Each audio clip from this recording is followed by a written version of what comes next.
জোরে গাও। কনি সহ তিনবার দোয়া জোরে বলো। সুন্নাত। বাম হাতের কনি সহ তিনবার দোয়া সুন্নাত। দোনো হাতের আঙ্গুলি খিলাল করা সুন্নাত।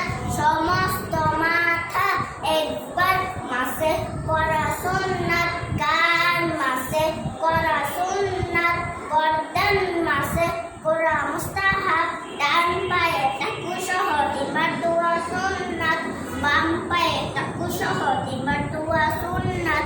দোনো পায়ের আঙ্গুলি খিলাল করা সুন্নাত। বুঝতে ফরজ কয়টি?